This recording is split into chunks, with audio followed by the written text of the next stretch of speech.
இன்றைய தினத்துல கூட நான் நீதிமான் அப்படிங்கிற வரிசையில நீதிமான்ல ஒரே ஒருத்தரை பற்றி மட்டும்தான் நான் சொல்ல போறேன். ஆனா நம்ம நீதிமான்னா யாரு? நம்முடைய சிரசுல ஆசீர்வாதங்களை தங்குன்னு சொல்லி ஆண்டவர் நீதிமொழிகள் 10:6 சொல்லியிருக்காரு.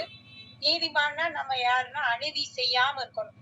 நம்ம எப்படிப்பட்டவங்கன்னா நீதிமான்னா நம்ம பாவத்தை விட்டு மனம் திரும்பி ஆண்டவருடைய இரத்தத்தினால கழுவப்பட்டு ரட்சிக்கப்பட்டவர்கள் தான் நீதிமான்கள். நீதியாய் நடப்பவர்கள் நீதிமான்கள். நம்ம நீதிமான்களா இருக்கணும்னா நம்ம எப்படியெல்லாம் பரிசுத்தமா இருக்கணும்? அதான் நம்முடைய வாயின் வார்த்தைகள்ல பரிசுத்தமா இருக்கணும். அப்புறம் நம்முடைய நினைவுல பரிசுத்தமா இருக்கணும். அப்புறம் நம்ம செயல்ல பரிசுத்தமா இருக்கணும். இப்ப வாயின் வார்த்தைகள் அப்படிங்கிறப்ப நீதிமானுடைய வாய் ஜீவ ஊற்று அப்படின்னு வேதவசனம் நீதிமொழிகள் 10, 11, 12 இருக்கு. இந்த நீதிமான்களை பற்றி நிறைய இருக்கு. அதை வச்சுதான் நான் ப்ரிப்பேர் பண்ணியிருக்கேன். நீதிமான்கள் வாயின் வார்த்தையில பரிசுத்தமா இருக்கணும்.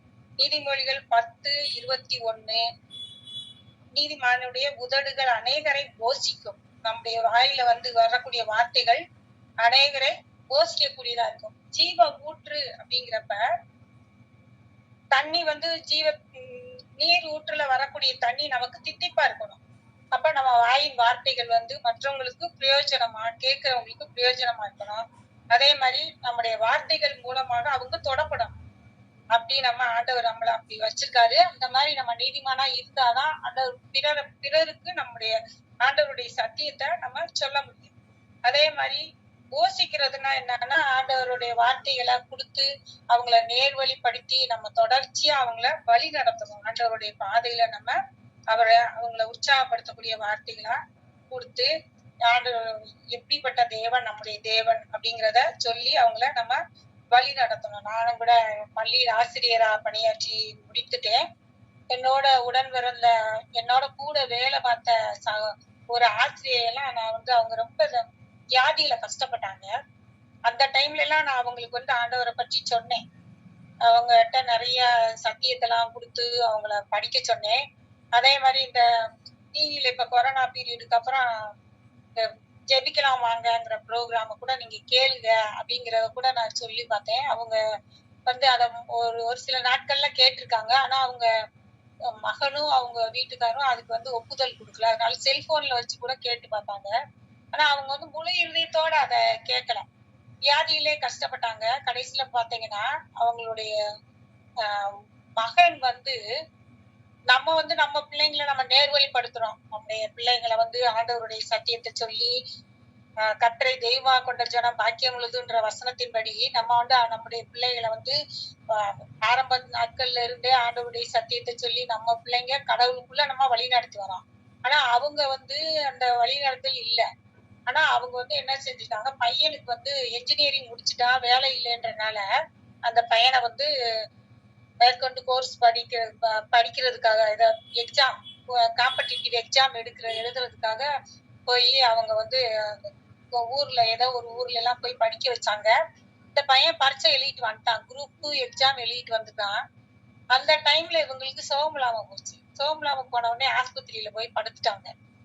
அப்ப இவனை விட்டுட்டு போயிட்டாங்க. அவன் பரீட்சை எழுதி முடிச்சு அந்த ரிசல்ட் வர்ற தருணத்துல இவங்க போய் படுத்ததுனால அந்த ரிசல்ட் வர்ற டைம்ல இவனுக்கு அந்த ரிசல்ட்டை பார்த்த உடனே அவங்க அப்பா அடிக்கடி அவனை சத்தம் போடுவாராம். அவங்க சொந்தக்காரவங்க பையன் பரீட்சை இவங்க கூட எழுதுனவங்களாம் முன்னாடி எழுதுனவங்களாம் பாஸ் பண்ணி நல்லா அவங்க வேலைக்கு போயிட்டாங்க. ஆனா நீ என்ஜினியரிங் முடிச்சு ஒரு கிட்டத்தட்ட 6 வருஷமா நீ வேலை இல்லாம இருக்க. அதனால இந்த தடவையாவது பாஸ் பண்ணியான்னு கேட்டே இருக்கனால அவன் அந்த மன உளைச்சல்ல பரீட்சை நல்லா எழுதியிருக்கேம்மா, இந்த தடவை பாஸ் பண்ணிடுவேன்ற நம்பிக்கையோட இருந்திருக்கான். ஆனா அவன் அந்த சின்ன பையன் அந்த பையன் அவங்க அம்மா அவனுக்கு ஐடி ஃபீல்டுக்குள்ள போறதெல்லாம் பிடிக்கல. அதனால அந்த எக்ஸாம் எழுதி பாஸ் பண்ணி கவர்மெண்ட்ல நம்ம செலக்ட் ஆகணும்ன்ற நம்பிக்கையோட இருந்து இந்த ரிசல்ட்டை எதிர்பார்க்கும் போது அவங்க இந்த ரிசல்ட் வர்ற டைம்ல அந்த பையன் வீட்டுல இல்ல. வீட்டுல என்ன அவங்க அம்மா அப்பா கூட இல்ல. அந்த பையன் மட்டும் தனியா இருந்திருக்கான். அப்ப அவன் அந்த ரிசல்ட் வர்ற டைம் மத்தியானம் வந்திருக்கு. உடனே இவன் என்ன நினைச்சிட்டான், நமக்கு இனிமேல் இந்த உலகத்துல இனிமே என்ன இருக்கு, நமக்கு எந்த வேலையுமே கிடைக்கல அப்படின்னு சொல்லி ஒரு 12ல இருந்து 1 மணிக்குள்ள தூக்கு மாட்டி இறந்துட்டான். அவங்க வீட்ல அவங்க அம்மா வந்து அன்னைக்குதான் டிஸ்சார்ஜ் ஆகி வர்றாங்களாம். அவங்க வீட்டு சாவிய எப்பயோ ஒரு இடத்துல வச்சிருப்பாங்க. அந்த சாவியெல்லாம் வச்சுட்டு கதவை பூட்டிட்டு தூக்கு போட்டு இறந்துட்டா. அவங்க வீட்டுக்கு வரும்போது வீடு இருட்டா இருந்திருக்கு. என்னடா வீடு இருட்டா இருக்கே அப்படின்னு சொல்லிட்டு தட்டி தட்டி பார்த்துருக்காங்க. அப்புறம் சாவி எப்பயும் வைக்கிற இடத்துல நமக்கு இருக்கு வேண்டிய திறந்து பார்த்தா பையன் தூக்குல தூங்குறான். இது எதுக்காக நான் சொல்றேன்னா, ஆண்டவருடைய சத்தியத்தை நான் சொல்ல வேண்டிய விதத்துல சொல்லிட்டேன். ஆனா அந்த குடும்பம் வந்து எப்படி ஆச்சுன்னா, இந்த பையன் இறந்ததுக்கு அப்புறம் அந்த டீச்சருக்கு வந்து ஒரு மாதிரி பித்து பிடிச்ச மாதிரி மைண்ட் சேஞ்ச் ஆயிடுச்சு. சேஞ்ச் ஆகி அந்த பையன் ஒரு ஜனவரி மாசம் ஒரு 11ஆம் தேதி இறந்தான்னா, அவங்க அந்த டீச்சர் வந்து கரெக்டா அந்த ஒரு மாசத்துல பிப்ரவரி 12ஆம் தேதி அந்த பையன் எங்க தூக்கு போட்டு இறந்தானோ அதே இடத்துலயே உட்காந்து டேய் தம்பி நானும் உன் கூட வரேன்டா நானும் உன் கூட வரேன்டான்னு சொல்லி அவங்களுக்கு ரொம்ப அந்த உணவு குழாயில சாப்பாடே உள்ள செல்லாம அப்படியே சாப்பிடாம பட்னியாவே இருந்து அவங்க வியாதியிலே படுத்து ஆஸ்பத்திரியில அப்போலோ வரைக்கும் கொண்டுட்டு போனாங்க. கடைசியில காப்பாற்ற முடியாம ஒரே மாசத்துல அவன் ஜனவரி 11ல அந்த பையன் இறந்துட்டானா, 12ஆம் தேதி அவங்களும் இறந்துட்டாங்க. இதுல அவங்களுக்கு ஒரே ஒரு பொண்ணு ஒரு பையன் தான். பொண்ணுக்கு மேரேஜ் பண்ணி கொடுத்துட்டாங்க. ஆனா வந்து பொண்ணு நல்லா இருக்கா. ஆனா வந்து அவங்க வந்து என்னன்னா அவங்க உலக பிரகாரமா இந்த பையனுக்கு நிறைய சொத்தெல்லாம் சேர்த்து வச்சிருந்தாங்க. சேர்த்து வச்சுமே அந்த பையன் வந்து இல்லைன்றது அவங்க மனசை ரொம்ப பாதிச்சிருச்சு. கல்யாணத்துக்கு வேணும் என்னென்ன வேணுமோ அத்தனையும் சேர்த்து சேர்த்து வச்சாங்க. ஆனா நீதிமானுடைய பலன் வந்து ஜீவ விருட்சம். நம்ம வந்து ஜீவ விருட்சத்தின் கனிகளை அடைவதற்காக ஆண்டவருடைய பரலோக ராஜ்யத்துக்கு போறதுக்காக நம்ம என்ன செய்யணும் பிரயாசப்படுறோம். அதுக்காக நம்ம வந்து இந்த உலகத்துல இருக்கக்கூடிய நாட்கள்ல உன் கைகளின் பிரயாசத்தை நீ சாப்பிடுவாய் அப்படின்னு ஆண்டவர் வசனம் சொல்லியிருக்காரு. அந்த வசனத்தின்படி நம்ம என்ன செய்யணும், நம்முடைய பிரயாசங்களை ஆண்டவர் வாய்க்க பண்றாரு. நம்முடைய பிரயாசத்தை நம்ம பலனை காண்றோம். அதை நம்ம பிள்ளைகளும் அனுபவிக்கிறாங்க. ஆனா அந்த பிரஜாதியில இருக்கக்கூடிய பிள்ளைகளுக்கு ஆண்டவருடைய சத்தியத்தை நான் சொல்லியுமே அவங்க ஏத்துக்கிடல. அதனால அவங்களுடைய குடும்பத்துல வந்து அடுத்த வருஷமே அவங்க வீட்டுக்காரும் அடுத்து ஒரே வருஷத்துல இறந்துட்டாரு. அவங்க வீடு பெரிய பெரிய வீடு 3 வீடு வாடகைக்கு இருந்தாங்க. அதுல அந்த பையன் தூக்கு போட்ட வீடுக்கு இன்னைக்கு வரைக்கும் ஆள் இல்ல. அந்த ஒரு பொம்பளை பிள்ளை மட்டும்தான். அந்த பிள்ளை வந்து ஆறுதல் இல்லாம அம்மாவும் இல்ல அப்பாவும் இல்லைன்னு அந்த குடும்பமே இதாயிடுச்சு. நான் வந்து எதுக்காக சொன்னேன்னா என் கூட படிச்ச பிள்ளைங்க எல்லாம் நிறைய பேர் கேன்சர்ல இறந்துட்டாங்க. அப்ப நான் வந்து ஆண்டவருடைய சத்தியத்தை எப்படினாலும் அவங்களுக்கு சொல்லணும் அப்படிங்கிற எண்ணத்துல சொல்லி அவங்கள நல்வழிப்படுத்துவேன். ஆனா வந்து அவங்க சத்தியத்தை கேட்டுட்டு இறந்துட்டாங்க.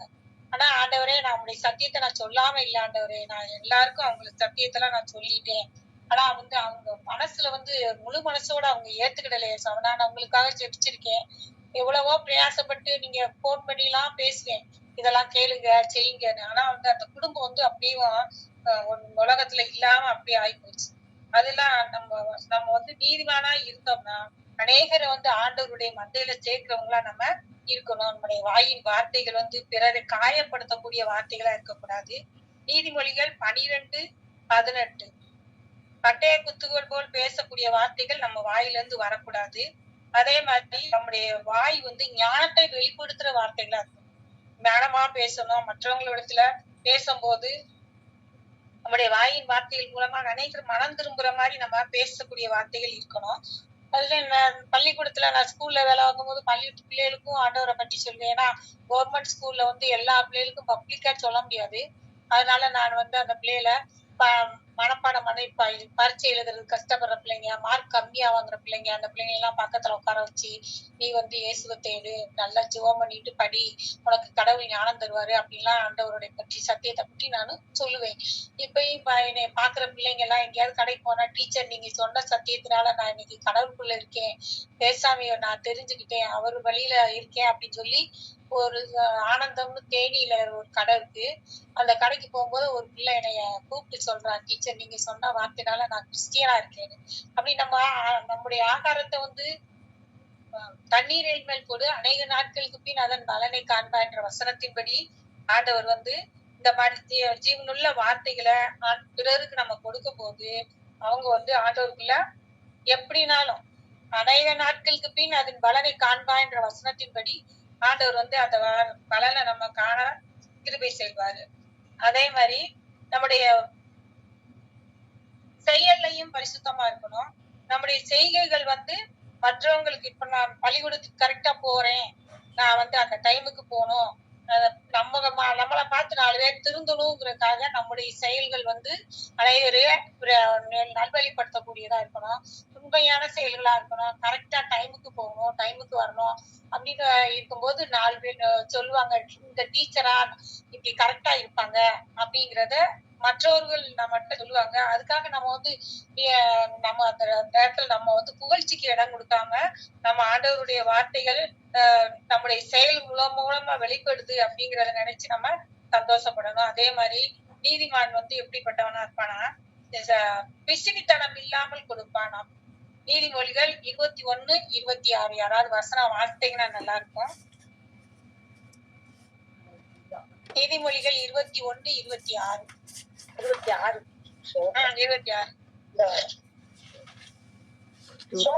இது அவன் நாள்தோறும் அவன் ஆவலுடன் இச்சிக்கிறான், நீதிமானோ பிசினித்தனம் இல்லாமல் கொடுப்பான். நம்ம வந்து ஆண்டவர் கொடுத்த வசனத்தின்படி நம்ம வந்து யாருக்குமே இல்லாதவங்களுக்கு, கஷ்டப்படுறவங்களுக்கு நம்ம கொடுக்கணும். அதே மாதிரி பிசினித்தனம் இல்லாமல் கஞ்சத்தனம் பண்ணவே கூடாது. இந்த வாங்குகிறதை பார்க்கிலும் கொடுப்பதே பாக்கியம்னு அப்போஸ்தலர் 10:38 இருக்கு. அத வந்து அப்ப நம்ம வந்து ஆண்டவருக்கு பிரியமான பிள்ளைங்களா நம்ம இருக்கும்போது நம்மளால முயன்ற அளவுக்கு மற்றவங்களுக்கு கொடுக்கணும். அதனால அந்த கொடுக்கிற பாக்கியத்தை வந்து நம்ம கொடுக்கும் போது ஆண்டவர் வந்து நம்மள வந்து நமக்கு ஆசீர்வாதத்தை கொடுத்துட்டே இருப்பாரு. இப்ப எங்க தெருவுல இருக்கிற சின்ன சின்ன பிள்ளைங்களுக்கு எல்லாம் நான் வந்து எங்க வீட்டுக்கு வருவாங்க, முட்டாய் எப்பயுமே ஸ்டாக் இருக்கும். அது எப்படி வரும்னு எனக்கே தெரியாது. அது எப்படி கொடுக்க கொடுக்க இறக்கிற கிணறு தான் ஊருன்ற மாதிரி அந்த எங்க வீட்டுல முட்டாய் இருந்துகிட்டே இருக்கு. எந்த சின்ன பிள்ளை வந்தாலும் 4 முட்டாயை கொடுத்துதான் அந்த பிள்ளைகளை நானு அனுப்பி வைப்பேன். அதே மாதிரி நம்ம வந்து நம்முடைய செயல்கள் மூலமாக ஆண்டவருடைய நாமத்தை மகிமைப்படுத்தணும். இதுல ஒரே ஒரு நீதிமான பற்றி மட்டும் நான் வந்து தியானிச்சு வச்சிருக்கேன். அதுல வந்து யாருன்னா நோவா. எல்லாரும் ஆதியாகமம் 6ஆம் அதிகாரம் 9ஆம் வசனத்தை மட்டும் எடுத்து வச்சுக்கோங்க. நோவாவின் வம்சவர்த்தாரு. நோவா தன் காலத்தில் இருந்தவர்களுக்குள்ளே நீதிமானும் உத்தமனுமாய் இருந்தான். நோவா தேவனோட சஞ்சரித்துக் கொண்டிருந்தான். நீதிமானாகிய நோவா வந்து தேவனோட சஞ்சரிக்கிற ஒரு மனுஷன். அவர் வந்து என்ன செய்யறாருன்னா ஆண்டவருடைய வார்த்தைகளுக்கு கீழ்ப்படுகிறார். எப்படி கீழ்ப்படுகிறாருன்னு பாருங்க. ஆண்டவர் அதுல வந்து ஆதியாகமம் 6ஆம் அதிகாரத்துல 8ஆம் வசனத்துல நோவாவுக்கும் கர்த்தருடைய கண்களில் கிருபை கிடைத்தது. அப்ப நம்ம ஆண்டவருடைய கண்கள்ல நமக்கு கிருபை கிடைக்கணும்னா நம்ம கட்டாயமா நீதிமானா நம்ம இருக்கணும். அப்ப வந்து அந்த ஆண்டவரோட சஞ்சரித்து கொண்டிருந்தா, சஞ்சரிக்கிறதுனா என்ன சொல்லுங்க. அனுதினமும் ஆண்டவரோட ஜெபம் பண்ணிருப்பாங்களா? உருவாடுறது ஆண்டவரோட 24 ஹவர்ஸ்ல வந்து நம்மளால நம்முடைய நினைவுகள் மூலமாக ஆண்டவரை நினைச்சு ஆண்டவரை சோத்திரத்துக்கிட்டே இருக்கலாம். அதே மாதிரி சஞ்சரிக்குன்னா ஆண்டவருடைய பாதத்துல அமர்ந்திருக்கிறது அப்படிங்கிறது மட்டும் இல்ல, நம்ம வந்து வார்த்தையில நம்ம நடக்கும் போது நிற்கும் போது ஏசப்பாவை பற்றி ஏசப்பாவை நினைத்து கொண்டே இருக்கிறது, அவருடைய சத்தியத்தை நம்முடைய மனதின் ஆழத்துல பதிச்சு தியானிச்சுட்டே இருக்கு. அதுதான் என்னன்னா தேவனோட சஞ்சரிக்கிறது. அந்த மாதிரி நோவா இருந்திருக்காரு. அப்படி இருக்கிறதுனாலதான் ஆண்டவருக்கு அவருடைய கண்கள்ல கிருபை கிடைச்சிருக்கு. அதே மாதிரி அவர் வந்து தேவன் பாக்குறாரு நோவா இருக்கிற பூமியில வந்து சீர்கெட்டதா இருந்தது. பூமியானது தேவனுக்கு முன்பாக சீர்கெட்டதா இருந்தது, கொடுமையினால் நிறைந்திருந்தது. மக்கள் அப்படிப்பட்ட கொடுமையான காரியங்கள் எல்லாம் செஞ்சுக்கிட்டு இருந்தாங்க. அப்போ வந்து அந்த சீர்கெட்டதா இருக்கும் போது எல்லாரும் என்ன செஞ்சிருந்தாங்கன்னா தங்களுடைய நல்ல வழியில இருக்காம வழிகளையே கெடுத்து கொண்டிருந்தாங்க. அப்படிப்பட்ட ஜனங்கள் இருக்கிற பூமியில யார் இருந்தா நோவா இருந்தா. அந்த நோவா வந்து நோவாட்ட ஆண்டவரே பேசுறாரு. மாம்சமான 13ஆம் வசனத்துல யாராவது வாசிங்க. 13:6. நோவாவை நோக்கி, மாம்சமான யாவரின் முடிவும் எனக்கு முன்பாக வந்தது, அவர்களாலே பூமி கொடுமையினால் நிறைந்தது, நான் அவர்களை பூமியோட கூட அழித்து போடுவேன். அப்பயே ஆண்டவர் என்ன நினைச்சாரு, இந்த மக்கள் வந்து ரொம்ப முரட்டாட்டமான ஜனங்கள், யாருமே நல்வழியில இது நடக்கல அப்படின்னு சொல்லி அதை அழித்து போடணும்னு ஆண்டவர் வந்து சொல்லிட்டாரு நோவாட்ட. ஆனா நோவாட்ட என்ன சொல்றாருன்னா, கொப்பேர் மரத்தை எடுத்து நீ ஒரு பேழைய உண்டு பண்ணு, அதை நல்லா உள்ளும் புறம்புமா கீழ் பூசுனா நல்லா பெயிண்ட் அடிக்கணும். அதை எப்படி பண்ணணும், பேழையினுடைய நீளம் வந்து 300 முழம். நம்ம வந்து ஒரு வீட்டுக்குள்ள கதவு ஜன்னல் எல்லாம் நம்ம செய்யறதுக்கு எவ்வளவு பிரயாசப்படுறோம். அந்த மரத்தை வாங்கி அந்த மரத்தை காய போட்டு, அது காய போட்டாதான் அந்த மரம் ஸ்ட்ராங்கா இருக்கும். அதுக்கப்புறம் நம்ம என்ன செய்வோம், அந்த மரத்தை எடுத்து எப்படி ஜன்னல் வேணுமா கதவு வேணுமா நம்ம செய்வோம். அதே மாதிரி இந்த நோவா வந்து அந்த பேழைய கொப்பேர் மரத்தை தேடி போயிருப்பாரு. பூமியில வந்து ஆண்டவருக்காக நோவா வந்து அதிகமான நேரத்தை தேவனுக்கு கொடுத்தார். ஏன்னா ஆண்டவருடைய வார்த்தைகளுக்கு கீழ்ப்படியணும். அவர் என்ன சொன்னாரோ அதன்படியே இந்த கொப்பேர் மரத்தை தேடி காட்டுக்குள்ள அழைச்சி, அதுக்கப்புறம் அந்த மரத்தை அறுத்து அதை எடுத்து காய போட்டு, அதுக்கப்புறம் அதுல நீளம் எவ்வளவுனா 300 முழம் நீளம், 50 முழம் அகலத்துல அவர் அளந்து அந்த பேழைக்கு ஜன்னல் எப்படி வைக்கணும்னு ஆண்டவர் சொல்றாரு. அந்த பேழைக்கு ஜன்னலை உண்டு பண்ணி அதுக்கு மேல் தட்டு கீழ் தட்டு 3 அறைகளை உண்டாக்கி, அதுக்கப்புறம் என்ன செய்யறாரு ஆண்டவர் என்ன சொல்றாரு, நீ உள்ள பூமியில இருக்கக்கூடிய சகல ஜீவ ஜந்துக்களையும் நான் அழிக்க மாட்டேன். ஏன்னா நோவா ஆதாம் காலத்துல ஆண்டவர் வந்து நிறைய மிருக ஜீவன்கள் எல்லாம் பூமியின் கீழே உள்ள ஜீவராசிகள், ஊரும் பிராணிகள், தண்ணிக்குள்ள இருக்கிற விலங்குகள் எல்லாத்துக்கும் நோவா ஆதாம் என்ன பேரிட்டானோ அதே பேரு தான் நோவா இருக்கிற காலத்துல இருந்துச்சு. அப்படிப்பட்ட ஜீவராசிகள் தான் எல்லாமே இருந்துச்சு. ஆனா அது எல்லாத்தையும் ஆண்டவர் என்ன செய்யறாருன்னா, ஜீவ ஜந்துக்களை நான் அழிக்காம காக்கணுங்கிறதுக்காக அவர் என்ன சொல்றாருன்னா, சுத்தமான 19ஆம் வசனம் பாருங்க. 19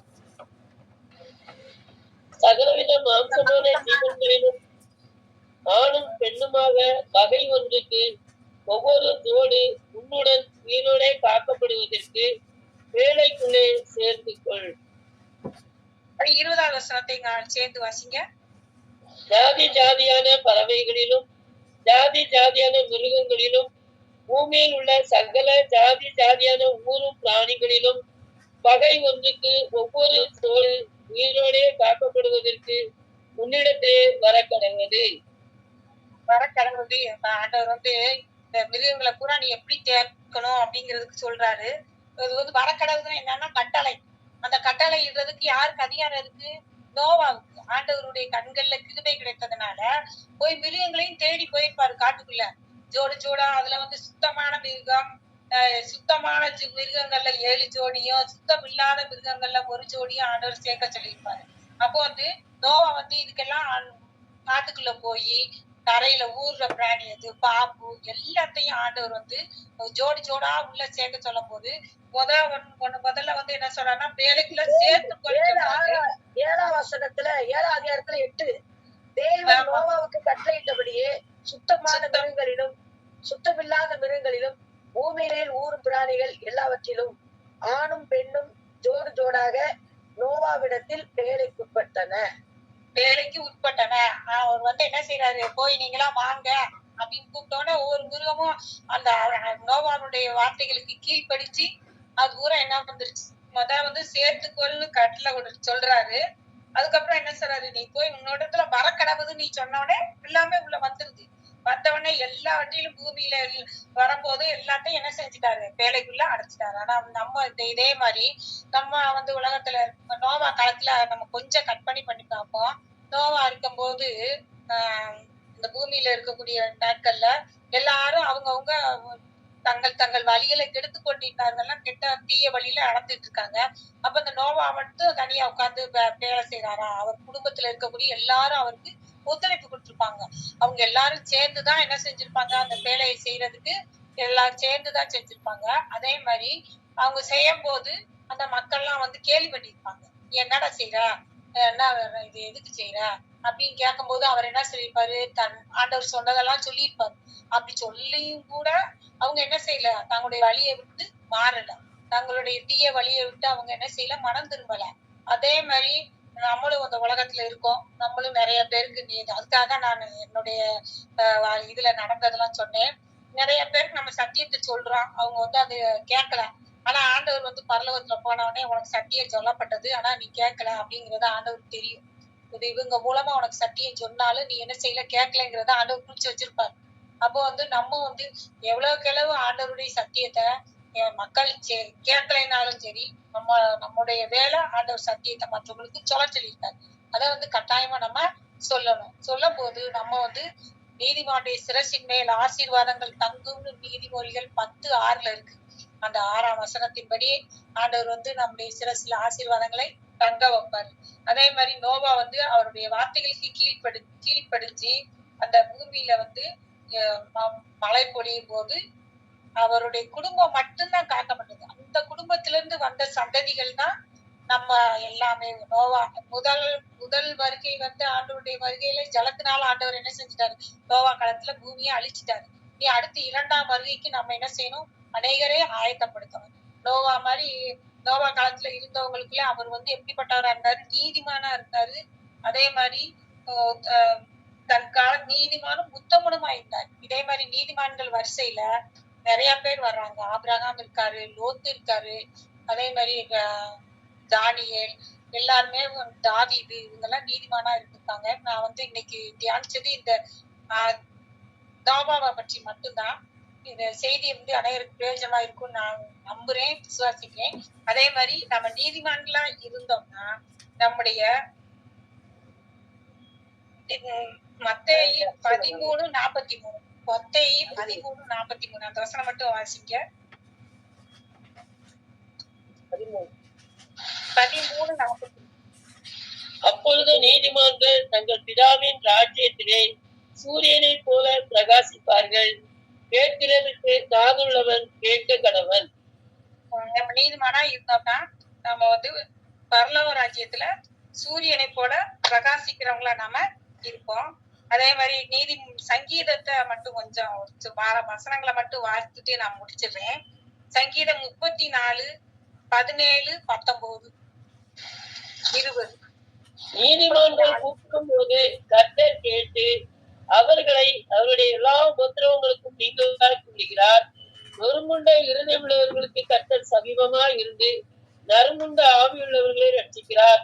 நீதிமானுக்கு வரும் துன்பங்கள் அநேகமாய் இருக்கும். கர்த்தர் அவைகள் எல்லாவற்றிலும் நின்று அவனை விடுவிப்பார். அவனுடைய எலும்புகளை எல்லாம் காப்பாற்றுகிறார். அவைகளில் ஒன்றும் குறிக்கப்படுவதில்லை. நம்ம நீதிமன்றங்களா இருக்கும் போது நம்முடைய ஊக்கமான வேண்டுதல் அனைவருக்கு பலனுள்ளதா இருக்கு. அதே மாதிரி நம்முடைய எலும்புகளை ஆண்டவர் காப்பாற்றுறாரு. நம்ம வந்து அதிகமா நமக்கு உபத்திரவங்கள் வந்தாலும் அந்த உபத்திரவங்கள் மத்தியிலே ஆண்டவர் நம்ம விடுவிக்கிற தேவனாக இருக்கிறார். அதே மாதிரி 37:17 வசனத்துல நீதிமான்களை கர்த்தர் தாங்குகிறார் அப்படின்னு வசனம் இருக்கும் பாருங்க. சங்கீதம் புயங்கள் முறியும், நீதிமான்களே கர்த்தர் தாங்குகிறார். 25வது வசனம் 37. நான் இளைஞனா இருந்தேன்,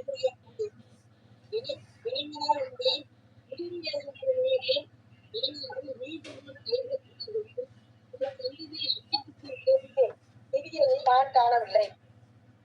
நம்ம நீதிமான்களை வந்து ஆண்டவர் என்னைக்குமே கைவிடவே மாட்டார்.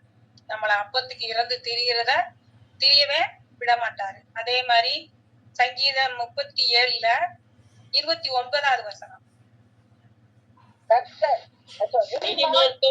நீதிமன்றம் சுதந்திரித்துக் கொண்டு என்றென்றைக்கும் அதிலே வாசமாய். ஆண்டவருடைய ஆசீர்வாதம் நமக்கு இதெல்லாம் நம்ம ஆண்டவர் நீதிமான்களா இருக்கிறதுனால நமக்கு கிடைக்கக்கூடிய ஆசீர்வாதங்கள். 39வது வசனம் பாருங்க. நீதிமான்களுடைய ரட்சிப்பு கர்த்தரால் வரும். இக்கட்டு காலத்தில் அவர்கள் அடைக்கலாம்.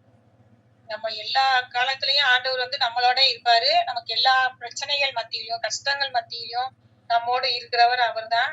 அதே மாதிரி நம்முடைய நீதிமான்கள் அனுதினமும் ரட்சிக்கப்படும். நீதிமான்கள் அனுதினம் ரட்சிக்கப்பட்டாதான் ஆவியின் அபிஷேகம் பெற்று ஆண்டவருக்கு பிரியமான பிள்ளைங்களா இருந்தா தான் ஆண்டவர் வந்து நம்மள பரலோக ராஜ்யத்துல சேர்த்துக்கொள்வார். இந்த ஒரே ஒரு வசனம் மட்டும்.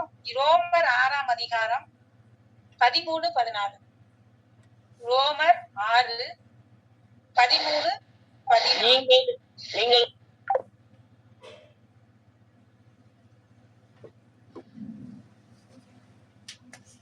ஆமென். ஹalleluya. ஆக தேவனுக்கு ஒப்பு கொடுத்து உங்களை நீதிக்குரிய ஆயுதங்களாக தேவனுக்கு ஒப்பு கொடுங்கள். நீங்கள் நியாய பிரமாணத்திற்கு கீழ்ப்பட்டிராமல் கிருபைக்கு கீழ்ப்பட்டிருக்கிறபடியால் பாவம் உங்களை மேற்கொள்ள மாட்டாது. நம்முடைய ஆயுதங்கள், நம்முடைய அவயவங்கள் ஒவ்வொன்றையும் ஆண்டவருடைய சமூகத்துல அனுதினமும் ஒப்பு கொடுத்து, ஆண்டவரே என்னுடைய அவயவங்களை பரிசுத்தப்படுத்துங்க, என்னுடைய அவயவங்கள் நேர்த்தியா செயல்பட வைங்க. அனுதினமும் நம்ம ஜெபிக்கும் போது ஆண்டவர் வந்து ஒவ்வொரு நாளும் ஆண்டவருடைய கிருபை, புதிய புதிய கிருபையினால நம்மளை நிறைத்து நம்மளை வந்து பாவம் மேற்கொள்ளாதபடி நம்ம வந்து நம்மளை காத்துக்கொள்ள முடியும். இதுக்கு இறுதியா ஒரே ஒரு பாடல் மட்டும் நான் படிச்சு முடிச்சுவேன். இந்த செய்தி உங்களுக்கு பிரயோஜனமா இருக்குன்னு நான் விசுவாசிக்கிறேன். இந்த பாட்டை மட்டும் நான் படிச்சு முடிச்சுவேன். விசுவாசத்தினாலே நீதிமான் பிழைப்பான். நம்ம உலகத்துல இருக்கக்கூடிய நாட்கள்ல ஒவ்வொரு நாளும் விசுவாசத்தோட இருந்து ஆண்டவருடைய ராஜ்யத்தை சுதந்திரிப்போம். உயவனே உயவனே படைப்பின் காரணனே, களிமண்ணான என்னையுமே கண்ணோக்கி பார்த்திடுமே,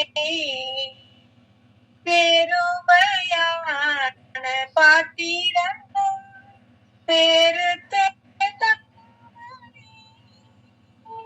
நீரம்பி வழியும் பாத்திரமா விளங்க செய்திடுமே,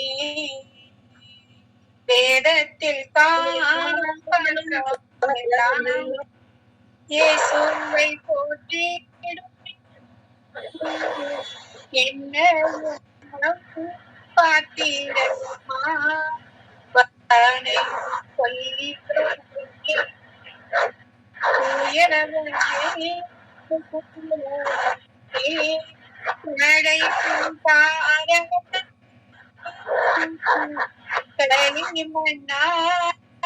என்னையுமே கண்ணோக்கி பார்த்திடுமே, விளை போகாத பாட்டினம் விரும்புவதில்லை, விளையாவும்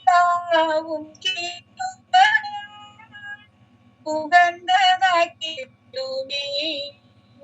தடைகள் யாவும் நீக்கி என்னை தம்மை போல் மாற்றிடுமே,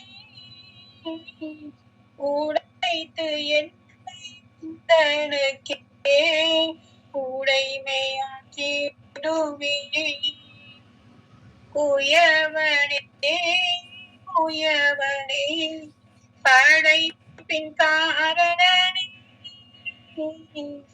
களிமண்ணான என்னையுமே கண்ணோக்கி பார்த்திடுமே, மண்ணாசையில் நான் மயங்கி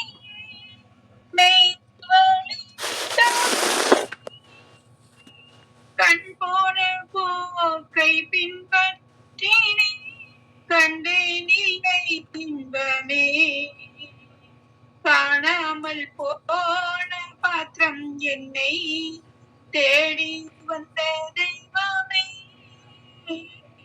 பாலெல்லாம் பாதம் சேரும் பாதையில் நடத்திடுமே, உயவனே உயவனே அடைப்பின் காரணனே, களிமண்ணான என்னையுமே கண்ணோக்கி பார்த்திடுமே. ஆமென். ஆமென். சிஸ்டர் ஜெபிச்சிடலாமா? நானே ஜெபிக்கவா? நீங்க நீங்க ஜெபிங்க சிஸ்டர், ஜெபிச்சு முடிங்க. ஸ்தோத்திரிக்கிறேன் கர்த்தாவே, நன்றியோடு துதிக்கிறோம், ஸ்தோத்திரிக்கிறோம் சாமி. ஆண்டவரே, நாங்கள் நீதிமான்களாக இருந்து ஆண்டவரே உங்களுடைய ராஜ்யத்தை கட்டுகிறவர்களாக காணப்பட கர்த்தர் கிருபை செய்யும்படியா ஜெபிக்கிறேன். இந்த நாளின் செய்தி அனைவருக்கும் பிரயோஜனமா இருக்க கர்த்தர் கிருபை செய்யுங்க. இன்னுமாக நீ தாமே இந்த செய்தியை கொடுப்பதற்கு என்னை பலப்படுத்தும்படியா ஜெபிக்கிறேன் சுவாமி. ஆண்டவரை கேட்டு சத்தியத்தின் மூலமாக ஆண்டவரே தகப்பனே உங்களுடைய பிள்ளைகள் ஒவ்வொருவரும் பலப்பட கர்த்தர் கிருபை செய்யுங்க. ஆவிக்குரிய வாழ்விலே இன்னுமாய் தகப்பனே தங்களை பரிசுத்தோடு காத்துக்கொண்டு உமக்கு பிரியமான வழியிலே ஒவ்வொரு நாளும் நடந்து செல்ல கர்த்தர் கிருபை செய்படியாய் ஜெபிக்கிறேன். இந்த குடும்பத்துல இருக்கக்கூடிய ஒவ்வொரு பிள்ளைங்களையும் நீங்க ஆசீர்வதிங்க சாமி. அவருடைய குடும்பத்தின் தேவைகளை சந்தியுங்க சாமி. ஆண்டவரே, அவர்கள் ஒவ்வொரு நாளும் ஜெபிக்கின்ற ஜெபத்திற்கு நீ பதில் கொடுக்கிறதையும் வந்து காத்துக்கொள்ளுங்க. நாங்கள் நீதிமான்களா நீதியின் பாதையிலே உமக்கு பிரியமான வழியிலே நடக்கும் போது உடைய சத்தியத்துக்கு கீழ்ப்படியும் போது ஆண்டவரே கிடைக்கக்கூடிய ஆசீர்வாதங்களை நாங்கள் சுதந்திரிக்க எங்கள் ஒவ்வொருவரையும் நீ பார்த்து